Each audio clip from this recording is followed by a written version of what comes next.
நெத்தியில என்னமா போட்டிருக்க? நான் நெத்தியில பட்டா போட்டிருக்கேன். ஆமா, நெத்தியில என்னன்னு கேட்டிருக்க? பட்டை. இதுக்கு தான் உன்னை மதுரையில இருந்து ஒரு வண்டி வச்சு அங்கேருந்து நீ கூட்டிட்டு வராளோ? என்ன கேட்டீங்க? நெத்தியில என்ன? நெத்தியில என்ன போட்டிருக்கேன்னா பட்டைக்கு விளக்கம் என்ன? நெத்தியில விபூதி. அத சொல்லுமா. விபூதி என்ற திருநீர் பூசிருக்கேன். அதுக்கு என்ன விளக்கம்? விளக்கம் என்னன்னா பசுபதி பாசம். இந்த பட்டை யாருக்கு சொந்தம்? சிவனுக்கு சொந்தம். சிவனுக்கா? சிவனுக்கு சொந்தம். நாங்க போட்டிருக்கிறது முருகனோட. முருகனுக்கு சொந்தம். ஆமா. முருகனுடைய ஆலயத்துல அதிகாலையில பாடக்கூடிய பாடல் என்ன? அதிகாலையில இல்ல, பொதுவாவே முருகனுடைய பாடல் அப்படின்னானு கந்த சஷ்டி கவசம். என்ன பேரு? கந்தர் அனுபூதி இருக்கு, திருப்புகழ் இருக்கு, எவ்வளவோ இருக்கு. கந்தர் சஷ்டி அது வீட்டுகள்ல பொதுவா வந்து கந்தர் சஷ்டி கவசம் போடுவாங்க. கந்தர் சஷ்டி கவசம் பட்டை தானே போட்டிருக்க? ஆமா. முருகனை தானே கும்பிடுற? ஆமா. இந்த கந்தர் சஷ்டி பாட்டை எழுதுனது யாரு? ஓ, சாமியார் ரொம்ப விவரமா இருக்காரு. நீங்க யாரு? நான் பெருமாளை கும்பிடக்கூடிய நாரதன். என்ன போட்டிருக்கீங்க? திருமஞ்சள் இடுதல், அர்த்தம் மால் பிரம்மா என்று சொல்லக்கூடிய 3 வரை சேர்த்து நாமமா போட்டிருக்கீங்க. நாமம் போட்டிருக்கீங்க. ஆமா. சரி, உங்க பெருமாளை பள்ளி கொண்டு எழுப்புறாங்கல்ல, அது என்ன பாட்டு? அது சுப்ரபாதம். இல்ல, காலையில பொதுவா பெருமாளை நினைச்சு நம்ம வீடுகள்லயே எங்கேயோ ஒரு கோவில் சுப்ரபாதம் பாட்டு எழுதுவாங்க, போடுவாங்க. அந்த பிரம்ம முகூர்த்தத்துல போறது சுப்ரபாதம் தானே? ஆமா. அதை யாரு எழுதுனது? இது தேவையா? ஆமா, நீங்க கந்த சஷ்டி கவசம் எழுதுனது யாருன்னு கேட்டா சுப்ரபாதம் எழுதுனது யார் சொல்லுங்க. ஒரு சிவ ஆலயம் என்றாலே என்னென்ன இருக்கணும்? அந்த சிவாலயத்துல லிங்கம் இருக்கணும், கொடிமரம் இருக்கணும், பலிபீடம் இருக்கணும், நந்தி இருக்கணும். இத்தனையும் இருந்தா ஒரு சிவ ஆலயம் அது. ஆனா எதுவுமே இல்லாம தமிழ்நாட்டில் ஒரு இடத்துல ஒரு சிவாலயம் இருக்கு, சொல்லு.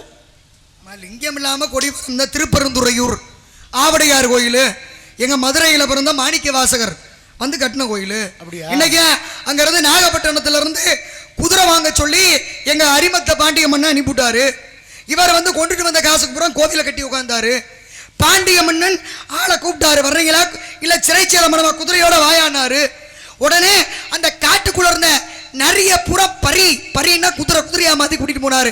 அப்படி நரி பரியாக மாறி சென்ற இடம், அதனாலதான் அந்த இடத்துக்கு நரி குடி அப்படின்னு பேரு. அந்த பரிய 700 குதிரை வாங்கிட்டு போனார், அதனாலதான் அந்த இடத்துக்கு 700 மங்கலம் அப்படின்னு பேர் இன்னும் இருக்கு உங்க பக்கம் தான். அடுத்து அந்த பரிய அழைத்து சென்ற இடம் பரிவீர மங்கலம் அப்படின்னு இருக்கு. அவரால் கட்டப்பட்ட ஆவுடையார் கோவில்ல தான் இன்னைக்கும் நந்தி கிடையாது, கொடிமரம் கிடையாது, நீங்க கேட்ட அந்த சிவலிங்கமும் கிடையாது. அங்க வந்து மாணிக்க வாசகருக்கு தான் பெருமை, பக்தனுக்கு தான் பெருமை. சரிதானா? நாங்க உங்களை என்ன கேட்க போறேன்? சாமிக்கு வச்சு கும்பிடக்கூடாத பூ எது? சாமிக்கு வச்சு கும்பிடக்கூடாத பூனா தாளம்பூ. அந்த தாளம்பூ வச்சு சாமி கும்பிடுறதுங்க, அதை கும்பிடக்கூடாது. ஆனா அதை வச்சு சாமி கும்பிடுற இடம் எந்த இடம்? ஒரு சிவாலயத்துல பிரசாதம்னு நிறைய கொடுப்பாங்க. ஒரு சிவன் கோயிலுக்கு போனோம்னா பிரசாதம் நிறைய கொடுப்பாங்க. ஆனா துளசி தீர்த்தம் எங்க கொடுப்பாங்க? கேட்டதுக்கு பதில் உன் சட்டம் இல்ல, கேட்கறதுக்கு பதில் சொல்லு. உங்க சட்டமா? அப்படியே வச்சுக்க. துளசி தீர்த்தம் எங்க கொடுப்பாங்க? சட்டத்துல இங்க யாரு கேட்க போறா? துளசி தீர்த்தம் எங்க கொடுப்பாங்க? துளசி தீர்த்தம் பெருமாள் கோயில்ல தான் கொடுப்பாங்க. பெருமாள் கோயில்ல தான் கொடுப்பாங்க. ஆனா ஒரு சிவ ஆலயத்துல துளசி தீர்த்தம் கொடுக்குறாங்க. சரி, நான் கேட்கிறேன், பிரதோஷம் எந்த கோயில்ல நடக்கும்? என்னம்மா இது? பிரதோஷம் வந்து சிவன் கோயில்ல நந்திக்கு நடக்கக்கூடியது பிரதோஷம், பிறருடைய தோஷத்தை தீர்க்கக்கூடியது பிரதோஷம். பெருமாள் கோயில்ல பிரதோஷம் நடக்குமா? இதெல்லாம் வந்து ஏத்துக்கிற மாதிரி இருக்கா? ஏன் சிவன் கோயில்ல தீர்த்தம் கொடுக்கும் போது பெருமாள் கோயில்ல பிரதோஷம் நடக்குதா? சிவன் கோவில்ல தீர்த்தம் கொடுக்கக்கூடிய சிவனுடைய ஆலயம் எது? ஏன்னா பெருமாள் கோவில்ல தான் தீர்த்தம் கொடுப்பாங்க, சிவன் கோவில்ல திருநீர் கொடுப்பாங்க. ஆனா தீர்த்தம் கொடுக்கக்கூடிய சிவ ஆலயம் எது அப்படின்னா அது ராமன் என்ற பெருமானால் வழிபட்டப்பட்ட ராமேஸ்வரம். ராமன் ஈஸ்வரனை வழிபட்டார்களே ராமேஸ்வரம், அங்க ராமநாத சுவாமிகள். அந்த ராமநாத சுவாமிகளுடைய ஆலயத்திலே தீர்த்தம் அளிப்பது என்பது இன்றைக்கு நடக்கக்கூடிய சிவன் கோவில் தீர்த்தம் தர கோவில் ராமேஸ்வரம். பிரதோஷம் என்றாலே ஒரு சிவ ஆலயத்தில் நடைபெறணும். பிரதோஷம் சிவன் கோயிலுக்கு மட்டும்தான் நடைபெறும். ஆனால் பிரதோஷம் ஒரு விஷ்ணுடைய ஆலயத்தில், மகாவிஷ்ணு ஆலயத்தில் நடைபெறுவது என்றால் அது மேலூர் அருகாமையில் ஒத்தக்கடியில் உள்ள நரசிங்கம் பெருமாள் கோயில்ல இன்றளவிலும் பிரதோஷம் பெருமாளுக்கு நடக்குது. மயிலே பறக்காத மலை எந்த மலை தெரியுமா? மயில் பறக்காத ஊரு. ஆமா, ஊரு அப்படி வச்சுக்க. ஆமா, வயலூர் முரியன் கோயில். சரி, காகம் பறக்காத ஊர் எது? ஐயர் மலை. அது ஐவர் மலை, இப்போ ஐயர் மலைன்னு இருக்கு. அதாவது துர்வாச முனிவர் உபதேசம் பண்றாரு. யாருக்கு அப்படின்னா பஞ்ச பாண்டவர்கள் உபதேசம் பண்றாரு. அந்த காரணத்தின் அடிப்படையிலே அங்கு ஐவர் மலை என்ற பெயர் வருகிறது. காலப்போக்கில் இன்னைக்கு ஐயர் மலை அப்படிங்கிற பேர் வந்து. சரி, இந்த சுப்ரபாதம் எழுதுனது யாருன்னு? இந்த கந்தர் சஷ்டி கவசம் எழுதுனது யாரு? என்ன போறேன் நான் கேட்டுக்கல் அடுத்து சொல்லிக்கிட்டே இருக்கீங்க, அப்புறம் அதை சொல்லணும். சரி, ஒரு நல்ல விஷயம் பார்க்குறோம்னா எதை பார்த்து அந்த நல்ல விஷயத்துக்கு நாலு குறிப்போம்? ஏன் பஞ்சாங்கத்தை பார்த்து குறிப்பாங்க? இந்த பஞ்சாங்கம்னு சொல்றோம்ல, பஞ்சாங்கம்னா என்ன? பழனிக்கு போனோம்னா பிரசாதம் என்னம்மா? பழனிக்கு போனோம்னா பஞ்சாமிர்தம். பஞ்சாமிர்தம். இந்த பஞ்சாமிர்தம்னா என்னம்மா? பேரிச்சம்பழம், வாழைப்பழம், சர்க்கரை, கற்கண்டு, நெய், இது 5 அமிர்தம். பஞ்ச அமிர்தம் சேர்ந்ததால தான் அதுக்கு பேரு பஞ்சாமிர்தம்னு பேரு. பஞ்சாங்கம். பஞ்சாங்கம் என்றாலே 5 அங்கங்களை சேர்ந்தது. அதாவது நேரம், திதி, வாரம், யோகம், நாள், இது 5ம் சேர்ந்ததுதான் என்ன பஞ்சாங்கம். பஞ்சகம் என்ன தெரியுமா? பஞ்சகவ்யம். ஆமா, என்னன்னு தெரியுமா? ஆமா, பால், தயிர், பசுவினுடைய சாணம், கோமயம், நெய், இந்த பஞ்சகவ்யம் அப்படின்னா அதான் பஞ்சகவ்யம். இதெல்லாம் சேர்ந்ததுதான் பூஜைக்கு உபயோகப்படுத்துறது. ஏன் வேற எதுவும் வேலை பார்த்தீங்களா அதுக்கு முன்னாடி? இல்ல, கும்பாபிஷேகம் நடத்திருப்பாரு போல. இதெல்லாம் இப்ப கும்பாபிஷேகம் தான் நடக்க போகுது. இப்ப உங்களுக்கு நான் தான் கும்பாபிஷேகம் இன்னைக்கு பண்ண போறேன் சொல்லுங்க. எப்பவுமே நான் தான் கும்பாபிஷேகம் பண்ணுவேன் எல்லாத்துக்கும். மகாபாரதத்தில் சூழ்ச்சி செய்யக்கூடியதெல்லாம் யாரை சொல்லுவோம்? சூழ்ச்சி செய்யறவர் சகுனி. யாரு? சகுனிக்கு எதிரான பல நல்ல சூழ்ச்சிகளை செய்யக்கூடியது நல்ல விஷயத்தை செஞ்சவர் கிருஷ்ணன். கிருஷ்ணன். ஆமா, கிருஷ்ணன் தலையில என்னமா இருக்கும்? கிருஷ்ணன் தலையில என்ன இருக்கும்? மகுடம் வச்சிருப்பாரு. அது எல்லாருக்கும் தெரியும். மயில் இறகு இருக்கும். கிருஷ்ணன் தலையில ஒரு மயில் ரெக்க வச்சிருப்பாரு. அந்த மயில் ரெக்க ஏன் வச்சிருக்காரு? என்ன காரணத்தினால வச்சிருக்காரு? என்ன இதெல்லாம் ஒரு கேள்வியா? கேள்விதான். மயில் இறகு அழகா இருக்கும், அதனால இத சொல்றதுக்கு தான் நீ மதுரையில இருந்து கூட்டி வந்திருக்காங்க. இப்ப வேற நீ பேசி நிப்பாட்டி போடுவேன். ஏன்டா இந்த வழி செஞ்சோம்னு நான் பயந்து ஓடிவேன். ஆமா, உனக்கு தெரிஞ்சா சொல்லு, தெரியாட்டி தெரியலன்னு சொல்லுமா. அப்புறம் நீங்க கேள்வி கேட்கறதுக்கு நாகுடியில இருந்து இங்க வந்தீங்க. ஆமா, அப்படிதான் வந்திருக்கேன். மயில் தொகை ஏன் வச்சிருக்காரு, யாருக்காக வச்சிருக்காரு, எந்த நன்றி கடனுக்காக வச்சிருக்காருன்னு கேட்டா அதை சொல்ல உனக்கு முடியல. சரி, ஒரு கல் இருக்கு, எப்படி தூக்கலாம்? ஒரு கல்ல கையால தூக்கலாம், இயந்திரத்தால தூக்கலாம். இயந்திரத்தால தூக்கலாம். சுண்டு விரல்ல தூக்க முடியுமா? இந்த நக்கல்லாம் பண்ணக்கூடாது கேள்வியில. கேள்வி கேட்டா நீ பேச அப்படி கூட ஒரு விரல்ல தூக்க முடியுமா? ஒரு விரல்ல எப்படி தூக்க முடியும்? தூக்கி இருக்காரு. யாரு? கிருஷ்ணன் தூக்குனாருல ஒரு விரல்ல. ஒரு விரல்ல எப்படிமா தூக்க முடியும்? ஒரு விரல்ல கிருஷ்ணன் தூக்குனாருல ஒரு மலைய. சரி, எந்த மலை? அவர் ஏன் ஒரு விரல்ல அந்த மலையை தூக்கணும்? கிருஷ்ணனுடைய தலையில ஏன் மயில் இறகு இருக்கு அப்படின்னா அதுக்கு ஒரு காரணம் இருக்கு. கிருஷ்ணனுடைய முதல் அவதாரம் என்ன? ராம அவதாரம். ராம அவதாரத்தின் போது ராமன், சீதை, லட்சுமணன் 3 பேரும் வனவாசத்துல இருக்காங்க. அப்ப அந்த இடத்துல அவங்க தங்கி இருக்கும் போது பக்கத்துல எந்த ஒரு நீர்நிலையும் இல்ல, குடி தண்ணி கிடைக்கல. அப்ப அங்க ஒரு மயில் வந்தது. மயில் அப்படின்னா பறவை இல்லையா? அந்த மயில் என்ன சொல்லுச்சா, ராமா நீங்க பின்னாடியே வா, இங்க பக்கத்துல ஒரு தடாகம் இருக்கு, அந்த தடாகத்தை நான் காட்டுறேன், நீ நீர் அருந்து இளைப்பாரு அப்படின்னு ராம காரியத்துக்காக ராமன், லட்சுமணன், அங்கே சீதை 3 பேரையும் அழைச்சிட்டு போச்சு. முன்னாடி மயில் போச்சு. முன்னாடி மயில் போகும்போது பின்னாடி வரக்கூடிய இவங்களுக்கு பாதை தெரியணும்னு சொல்லி தன்னுடைய ஒவ்வொரு இறகையா தன்னோட அந்த அழகு இந்த வாயில் அப்படி கடிச்சு கடிச்சு அப்படியே போட்டுக்கிட்டே போகுது. இவங்களுக்கு அடையாளம் தெரியணும்னு இவங்க பின்னாடி அந்த மயில் இறக பார்த்து பார்த்து போய்கிட்டே இருக்காங்க. அப்ப தடாகம் வந்தது. நீர் அருந்த சென்று இளைப்பாரி திரும்பி வர்றாங்க. கொஞ்ச தொலைவில் திரும்பி வரும்போது அந்த மயில் இறந்து கிடந்துச்சு. என்னன்னா இவங்களுக்கு அடையாளம் காமிக்கிறதுக்காக ஒவ்வொரு இறகா பிச்சு பிச்சு போட்டுச்சு இல்லையா? அப்ப தன்னுடைய இறகுகள் அனைத்தையும் இழந்த அந்த மயில் என்ன ஆகுது? உடல் நலம் குன்றி இறந்து போச்சு. அப்பதான் பார்த்தார ராமர், என்னுடைய தாகத்தை தீர்ப்பதற்காக உன்னுடைய இறகுகளை இழந்து உயிரை கொடுத்து என்னை காப்பாத்துறீங்க, அதனால அடுத்த பிறவியிலே உன்னுடைய இறகை எடுத்து என் தலையில சூட்டிக் கொள்கிறேன் அப்படின்னு ராமன் கொடுத்த வரம். அதனாலதான் அடுத்த பிறவியிலே ராமன் கிருஷ்ணனாக பிறக்கும் போது சொன்ன வாக்குப்படி அந்த மயில் இறகை தூக்கி தன்னுடைய தலையிலே சூடிக்கொண்டார். அதனாலதான் கிருஷ்ணனுக்கு தலையில மயில் இறகு இருக்கு. சாதாரணமா எந்த ஒரு விஷயமும் நடக்கிறது இல்ல, அதுக்கு பின்னாடி இப்படி ஒரு இதிகாச கதை உண்டு. அப்ப மயில் தொகை ஏன் வைத்திருந்தார் என்றால் அந்த மயிலுடைய நன்றி கடனை எடுத்துரைப்பதற்காக. நான் சொல்லிட்டேன், நான் கேட்டது கிருஷ்ணன் இந்த மலையை தூக்குனாரு. இந்த மலை பேர் என்ன, ஏன் தூக்குனார்? ராம அவதாரத்திலே பாலம் கட்டுறாங்க சீதையை மீட்ப போறதுக்காக. கடல்ல பாலம் கட்டி போறாங்க. இந்த பாலத்தை கட்டும் பொழுது என்ன பண்றாங்க, ஒரு மலையை பேர்த்து எடுத்து வர்றாங்க. துரதிருஷ்டவசமாக அந்த மலை வருவதற்கு முன்பதாக இங்கே பாலம் கட்டி முடிச்சிட்டாங்க. ஆனால் அந்த மலையை பேர்த்து எடுக்கும் பொழுது அந்த மலை என்ன நினைக்குது, ராமபிரானுடைய கால் பாதம் நம்ம மேல படப்போகுது. அப்ப நம்ம இந்த உலகத்துல கொடுத்து வச்சோங்க, ராமனுடைய கால் பாதம் மட்டும் அகலியைக்கு வாழ்வு கிடைச்சது. இப்படி ராமனால வாழ்ந்தவங்க நிறைய பேர் இருக்காங்க. அந்த வகையில ராமனுடைய கால் பாதம் நம்ம மேல பட போகுதா, அப்ப ரொம்ப சந்தோஷம், மகிழ்ச்சி. அப்படி நினைச்சு ஆர்வமா மகிழ்ச்சியோட வருது.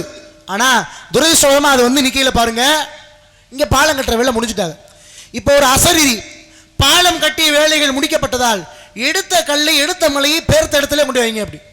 அப்ப அது மனம் உருகுது. ஆகா, நம்ம நினைச்சது ஒண்ணு, ஆனா இங்க நடக்கிறது ஒண்ணு.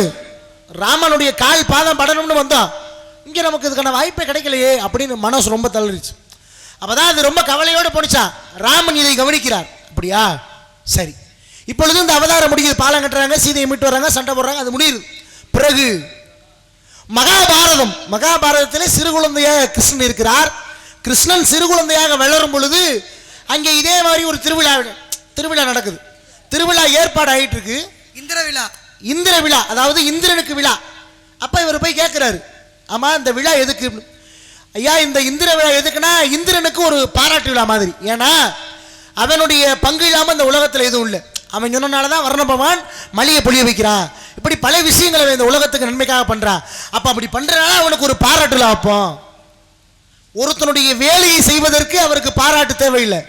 இந்திரன் பார்க்கக்கூடியது அவனுடைய வேலையை, அதனால அவனுக்கு பாராட்டு வேணாம்.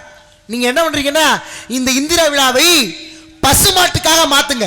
ஏன்னா இன்றளவிலும் நம்முடைய அத்தியாவசிய தேவை வாழ்வியலை பாருங்க, தாய்ப்பாலுக்கு நிகரான ஒரு பால் சக்தினா அது பசுமாட்டு பால் தானே. அதனாலதான் பசுக்களுக்கு விழா மாத்துறாங்க. இப்ப கோபம் அடைகிற இந்திரன், என்னடா நமக்காக தயார் பண்ண விழாவை மாத்துறாங்களே அப்படின்னு கோபத்துல கடுமையான மலையை பொழிய வைக்கிறான். மலைனா உங்க மலை எங்க மலை இல்லை, ஒன்னு ஒன்னு கட்டி கட்டியா விழுகுது. ஒரு ஒரு துளி மேலே விழுந்தா அவங்க அதோட செத்து போயிடுவாங்க. அந்த அளவுக்கு பாரமான கட்டிகள் எல்லாம் மலை கட்டிகளா விழுகுது. இப்ப என்ன பண்றாரு, கிருஷ்ணன் சிறு குழந்தையாக இருக்கிறாரு, பார்க்கிறாரு. உடனடியாக கிருஷ்ணனே நேரே சென்று ஒரு மலையை பேர்க்கிறார்.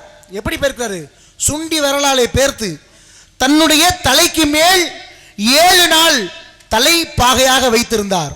அந்த மக்களை காப்பதற்காக தலைக்கு மேல் 7 நாள் சுண்டி விரல்ல பிடிச்சிருந்தார் அந்த மலை. அந்த மலை தான், அந்த மலையுடைய பெயர் கோவர்தனகிரி என்று சொல்லக்கூடிய மலை. அந்த மலை இறுதியில் ஒரு வரம் கிட்டது. நான் முதல்ல நினைச்சது நடக்கல, நீங்களா எனக்கு இந்த ஒரு வாய்ப்பை கொடுத்தீங்க. இன்னொரு வரத்தை நான் உங்கள்ட்ட கேட்டுக்கிறேன். நான் இருக்கணும்னு நினைச்சேன்னா எப்போதுமே உங்களோட இருக்கணும்னு நினைக்கிறேன். அது மாதிரி எனக்கு ஒரு வரம் கொடுங்கனாரு.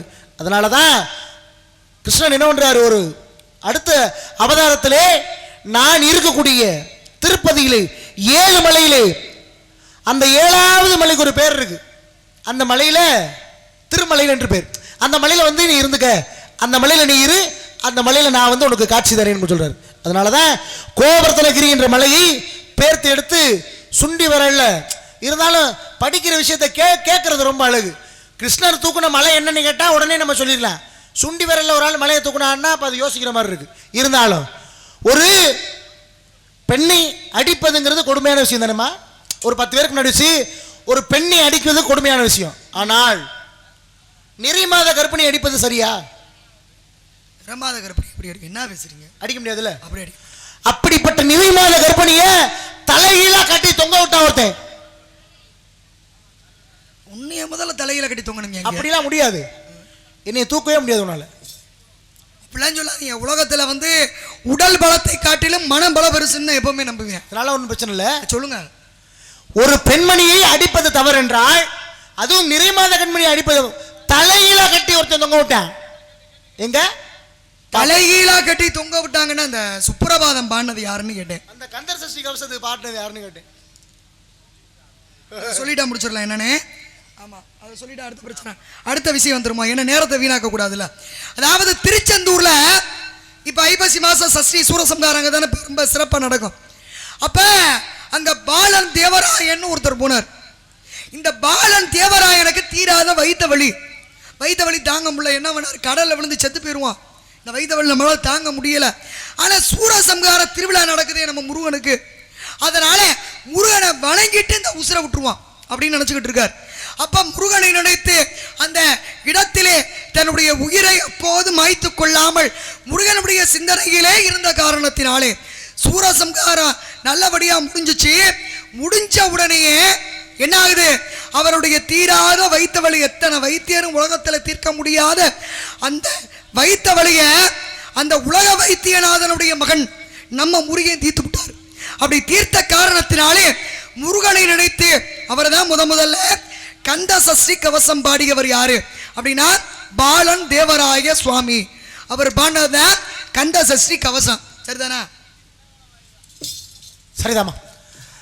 அப்ப சுப்பிரபாதம் பாண்டவர் யாருன்னு கேட்டா, முன்னொரு காலத்தில் பாருங்க சுப்பிரபாதம் ஒண்ணு. சுப்பிரபாதம் எப்படி உருவாகுது, நீ எப்படி கந்த சஷ்டி கவசம் ஒரு புனிதமான ஒரு இசை, இந்த மங்கள இசை, இதே மாதிரி சுப்பிரபாதம் உருவாவதற்கு அடிப்படை காரணம் கோயிலில் ஒரு மங்கள இசைக்கணும்.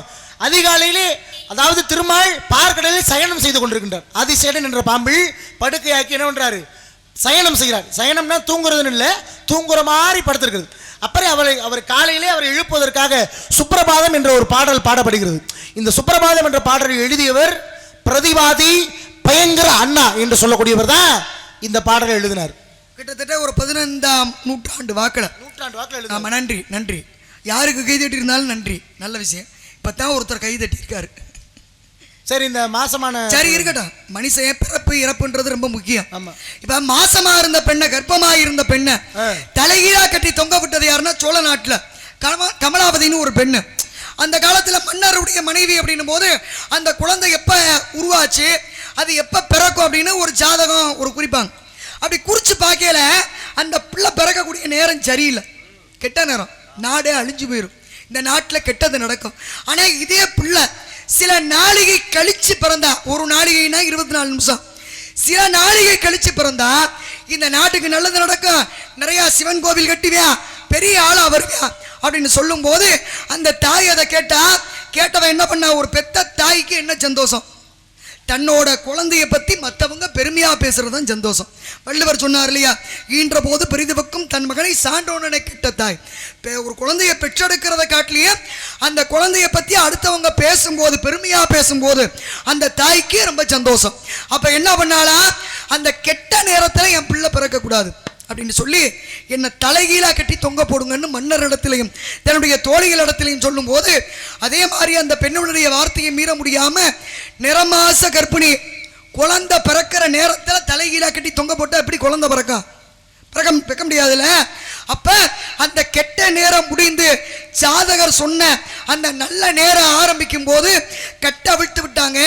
நிறமாத கர்ப்பிணி தலைகீழா கட்டி தொங்க போடும் போது உடலினுடைய மாற்றம் பிரச்சனையா மாறுறதுக்கு வாய்ப்பு இருக்கு இல்லையா. அப்படி மாறி அந்த குழந்தையினுடைய கண்ணு பிறக்கும் போது சிவந்து பிறந்துச்சான். அதனாலதான் அந்த குழந்தைக்கு செங்கண் சோழன் அப்படின்னு பேரு. அந்த செங்கண் சோழனை பெற்ற கமலாவதி என்ற பெண்ணைத்தான் தலைகீழா கட்டி தொங்க போட்டாங்க. அந்த செங்கண் சோழன் இன்னைக்கு அவர் கட்டினதா பல சிவ ஆலயங்கள் உண்டு. அவர் யாருன்றதுக்கு திருவானைக்கா புராணத்துல கதை உண்டு. இது வேற விஷயம். நீங்க கேட்டது நிறைமாத கர்ப்பிணிய தலைகீழா கட்டி தொங்க போட்டது கமலாவதிய, பிறந்த குழந்தை செங்கண் சோழன். சரிதானா? ரொம்ப வருத்தமா சொல்ற மாதிரி சொல்றேன், பாராட்டு.